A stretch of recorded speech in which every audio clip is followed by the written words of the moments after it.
कोशिश करते हैं ये जानने की कि आखिर विधानसभा अध्यक्ष जी के शहर के लोग मुख्यमंत्री जी के लिए इस बजट के लिए क्या सुझाव रखते हैं। कुछ ऐसा बजट बने कि वो जो ग्रामीण में और नगरीय स्तर पे जो भी यहाँ पर जो खेल प्रतिभाएं हैं जो दबके रह गई हैं उनके लिए कुछ ऐसी चीज़ें निकल कर आएँ कि वह अपनी प्रतिभा को नगर स्तर पर ही नहीं, ग्रामीण स्तर पर ही नहीं, जबकि एक राष्ट्रीय लेवल तक वो ले जाकर अपने नगर का और अपने देश का नाम रोशन करे। मुख्य मुद्दा तो गाँव में देखो, शहरों में देखो, रोजगार का मुद्दा ही है। रोजगार भी तब है और बजट भी तब सार्थक है जब आपकी एजुकेशन परसेंटेज बढ़े।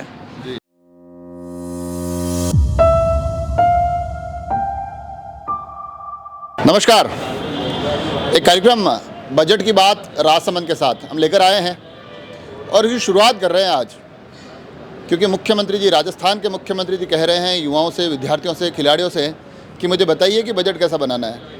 तो मैंने सोचा कि मुख्यमंत्री जी अगर सुझाव मांग रहे हैं तो उस कार्यक्रम की शुरुआत के लिए विधानसभा अध्यक्ष जी के नगर से बेहतर कोई जगह हो नहीं सकती। तो अभी मैं खड़ा हूँ नाथूद्वारा में और यहाँ से कुछ चेहरे अब स्क्रीन में दिखेंगे, उनसे बात करते हैं, उनसे जानते हैं और इन बातों को आगे पहुँचाते हैं मुख्यमंत्री जी तक और कोशिश करते हैं ये जानने की कि आखिर विधानसभा अध्यक्ष जी के शहर के लोग मुख्यमंत्री जी के लिए इस बजट के लिए क्या सुझाव रखते हैं। शुरुआत करते हैं बात की। आपका नाम क्या है? लक्ष्य राशि।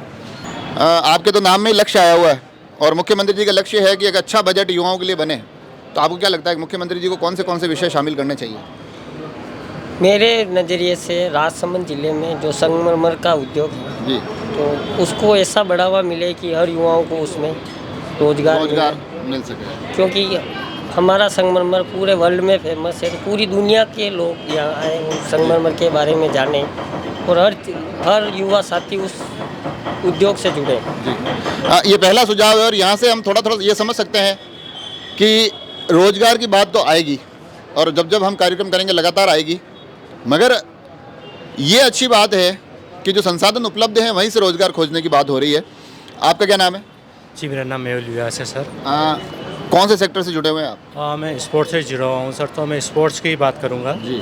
और मैं आगे तक यही संदेश पहुँचाना चाहता हूँ कि नाथद्वारा ही नहीं, बाकी नाथद्वारा क्षेत्र के आजू बाजू में जितने भी ग्रामीण क्षेत्र हैं उसमें स्पोर्ट्स के मामले में, एक ही क्रिकेट की बात नहीं करता हूँ मैं, अभी तो सभी स्पोर्ट्स के बारे में, तो मैं आगे तक ये संदेश पहुँचाना चाहता हूँ कि कुछ ऐसा बजट बने कि वो जो ग्रामीण में और नगरीय स्तर पे जो भी यहाँ पर जो खेल प्रतिभाएं हैं जो दबके रह गई हैं उनके लिए कुछ ऐसी चीज़ें निकल कर आएँ कि वह अपनी प्रतिभा को नगर स्तर पर ही नहीं, ग्रामीण स्तर पर ही नहीं, जबकि एक राष्ट्रीय लेवल तक वो ले जाकर अपने नगर का और अपने देश का नाम रोशन करे।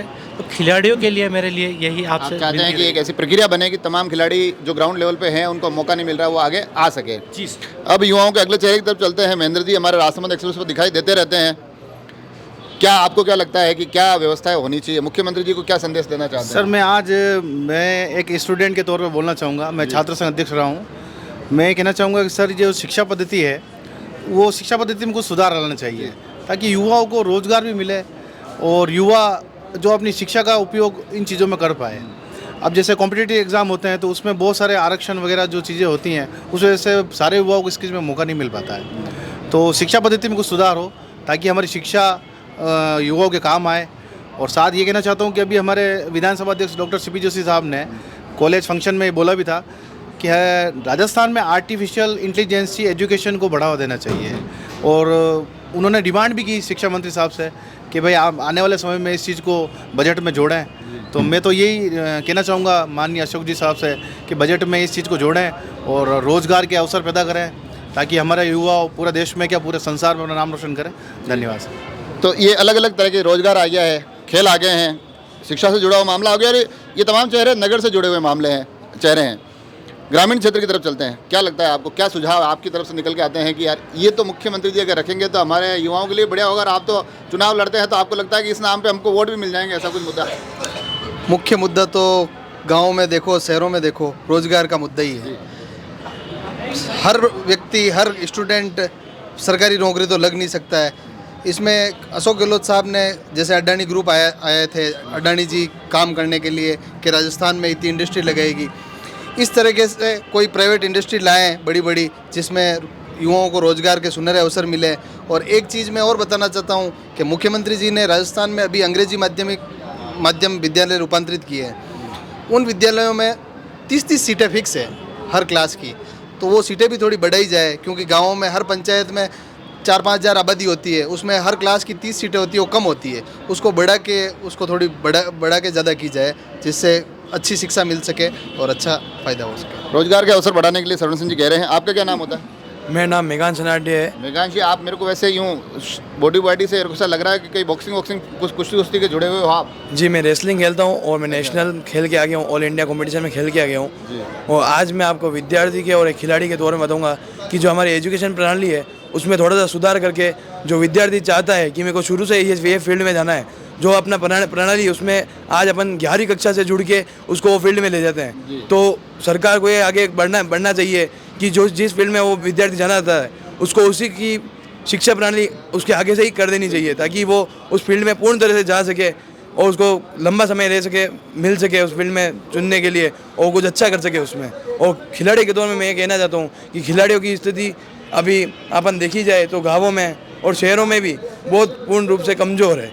जिस प्रकार खिलाड़ियों को अभी पूर्ण रूप से सारी उपयोगी वस्तु मिल नहीं पाती है, तो सरकार से ये भी कहना चाहता हूँ इस बजट में कि खिलाड़ियों के लिए भी उनके लिए जो भी महत्वपूर्ण उनकी वस्तुएं हैं उनको उपलब्ध कराई जाएँ एवं उनसे ऐसी उम्मीद है कि वो ये करवाएंगे नजरिए से कुछ अच्छी चीज़ें। और राजस्थान को वैसे खेलों को अगर देखें तो अब थोड़ा थोड़ा आगे बढ़ने की आवश्यकता है। और मेरे को अच्छा ये लग रहा है कि हम पहला एपिसोड शूट कर रहे हैं, बाकी दूसरे कस्बों में, दूसरे शहरों में, दूसरे गांवों में भी जाएंगे, मगर सुझाव बड़े अच्छे आ रहे हैं। ये सुझाव कहीं ना कहीं मुख्यमंत्री जी तक पहुंचाने की कोशिश करेंगे। आपका क्या नाम? संदीप सनाटी। संदीप जी, आपको क्या लगता है कि मुख्यमंत्री जी को कौन सा ऐसा विषय है कि यार ये चीज़ मुख्यमंत्री जी शामिल करें? मुख्यमंत्री जी को बजट ऐसा पास करना चाहिए जिससे जो बजट आम आदमी को पा सके, हर आदमी, महिला, बच्चे, बूढ़े सभी को पा सके। ऐसा बजट हो जिससे हर किसी का बजट नहीं बिगड़े। रोजगार के लिए उनको व्यवस्था करनी चाहिए, बहुत बेरोजगारी बढ़ रही है। उसके अलावा सभी के लिए काम करना चाहिए, सभी वर्ग को साथ में लेके चलना चाहिए। आप ये मुकेश ट्रेवल्स एजेंसी आपकी है जी। तो ये ट्रेवल्स चलाते हैं आप, वो तेल वेल का नहीं लगता है कि यार वो भी थोड़ा कुछ हमारा देखे हल्का फुल्का? डीजल के भाव बहुत ज़्यादा बढ़े हुए हैं, तेल के भाव बहुत बढ़े, उनमें भी कटौती करनी चाहिए जिससे आम आदमी को परेशानी ना हो और गरीब आदमी नहीं मारा जाए। ऐसा बजट करना चाहिए जो गरीबों के हित में हो। जी, बड़ी बेसिक बात कही है। और ये मुख्यमंत्री जी के लिए नहीं है, ये सुझाव प्रधानमंत्री जी और मुख्यमंत्री जी दोनों मिलकर तेल की रेट कम करें, ये ध्यान रखें आप। आपका क्या नाम? मेरा योगेश जोशी। योगेश जी, क्या लगता है आपको? क्योंकि देखो ये पूरी मैं श्रृंखला पार करके आया हूँ, तो चश्मे वाले आप पहले आए हो, तो चश्मे वाले लोगों से मैं उम्मीद करता हूँ कि पढ़े लिखे होते हैं, बड़े कुछ ना कुछ उनके दिमाग में चल ही रहा होता। तो आपके दिमाग में मुख्यमंत्री जी के लिए क्या चल रहा है? मेरे दिमाग में चल रहा है कि मुख्यमंत्री जी पैसे वालों के लिए सोचते हैं, स्टूडेंट के लिए सोचते हैं, सबके लिए सोचते हैं। पिछली बार भी अच्छा बजट दिया था, बट अब की बार मैं चाहूँगा कि वो गरीब लोगों के लिए सोचे। जैसे गरीब लोग, मतलब पहले जैसे पुराने लोग थे, पढ़ाई कम करते थे, अब वो पढ़ सकते नहीं है, उनका पढ़ना पॉसिबल नहीं है, तो कोई 5वीं पढ़ के ही छोड़ के देता था, कोई 6ठी पढ़ के ही छोड़ देता था, तो उनके लिए अब रोज़गार नहीं रहा। कहीं भी पूरे ऑल ओवर हिंदुस्तान, राजस्थान, कहीं भी रोज़गार नहीं हुआ। उसी के साथ उनके बच्चे, जो कोई 5वीं पढ़ा के छोड़ दिया, किसी किसान का बच्चा था, किसी गरीब का बच्चा था, वो सड़कों पे घूमता रहता है, किसी का हाथ का हुनर है नहीं, कुछ काम कर सकते नहीं। अब वो ज़माना हो गया है आईटी का, जैसे डिजिटल हो गया, तो कहीं भी नौकरी लगने जाओ तो उनके 10वीं 12वीं ग्रेजुएट मांगते हैं। उसमें जो वो बच्चे हैं, गरीब बच्चे, वो ना कोई नौकरी कर सकते, ना कुछ नहीं, फिर वो सड़कों पे आवारा घूमते रहते हैं, या कोई नशा में पड़ता है, या कोई झुल में पड़ता है, या कोई चोरी में। तो उनके लिए भी ऐसा कुछ करना चाहिए मुख्यमंत्री जी को कि कोई 5वीं पढ़ा हुआ है या कोई 6ठी पढ़ा हुआ है, कोई बुजुर्ग है जो नौकरी करना चाहता है, घर में बेटे ने निकाल दिया वैसा वगैरह, तो उनको भी नौकरी मिल सके, उनको भी रोजगार मिल सके, उनके भी सहायता के लिए कुछ हो सके। देखिए, ये बड़े अच्छा पहलू निकल के आया है कि जो बच्चे नहीं पढ़ पाए, जो 5वीं पढ़ के छोड़ दिया, 6ठी पढ़ के छोड़ दिया, उनके लिए भी रोजगार के अवसर बराबर मिले। ये एक बड़ा ही बेसिक पॉइंट, मैंने कहा ना, इन्होंने चश्मा पहन रखा है, ये कुछ ना कुछ इनके दिमाग में अच्छा चल ही रहा होगा। आप बताइए, आपका क्या नाम है?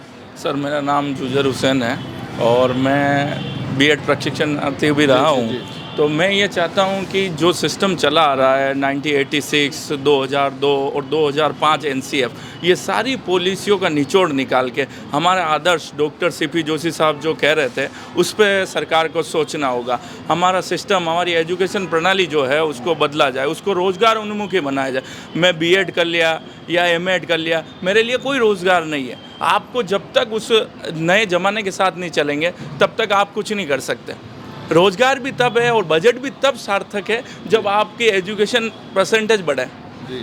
जैसे केरला है 94-92% वहाँ की पॉपुलेशन एजुकेटेड है। तो एजुकेटेड होने के लिए रोज़गार उन्मुखी शिक्षा चाहिए। तो आप कुल मिला के चाहते हैं कि शिक्षा का पैटर्न ऐसा हो जाए कि उसमें रोज़गार वहाँ से अवसर उपलब्ध हो सके। तो ये देखिए, मज़े की बात देखिए, आप तकरीबन 8-9 लोग थे। आप कुछ और भी बोलना चाह रहे हैं? मैं एक और बात कहना चाहूँगा कि हम नाथद्वारा में है अभी।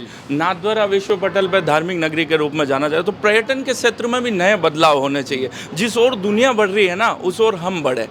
जैसे दुबई है तो उसने पाम आइलैंड बनाए हैं, आर्टिफिशियल बिल्डिंग्स बनाई है, उस पर कुछ बदलाव करें और विश्व पटल पर राजस्थान को एक नई पहचान मिले। जो राजस्थान की परंपराएं हैं वो पुनर्जीवित हो और ट्रेडिशन के साथ। बड़ी बेसिक बातें कह रहे हैं। और देखिए, इन बातों में आप अगर थोड़ा सा हम गंभीरता से महसूस करें तो हर एक मुद्दे को इस पूरी चर्चा में आप देख पाएंगे, ढूंढ पाएंगे। आपको लगेगा कि हाँ, युवा हर एक विषय को बड़ी बारीकी से देखते हैं और युवाओं से जुड़ते हैं। युवाओं से पहली बात तो मुख्यमंत्री जी ने अगर ये सुझाव मांगे तो बड़ा ही एक अच्छा कदम है ताकि ये युवा मुखर होकर बोल सके।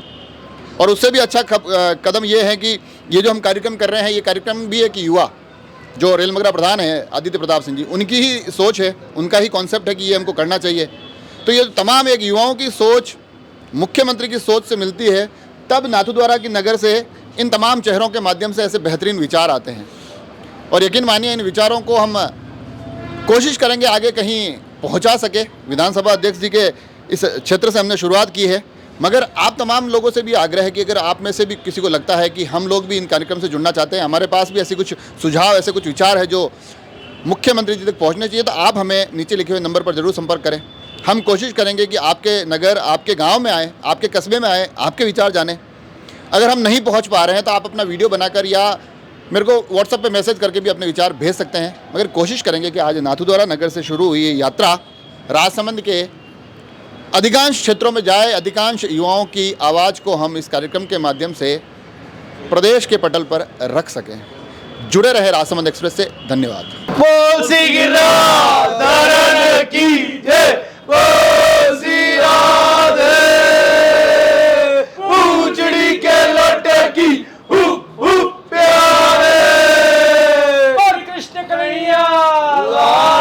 आज के आनंद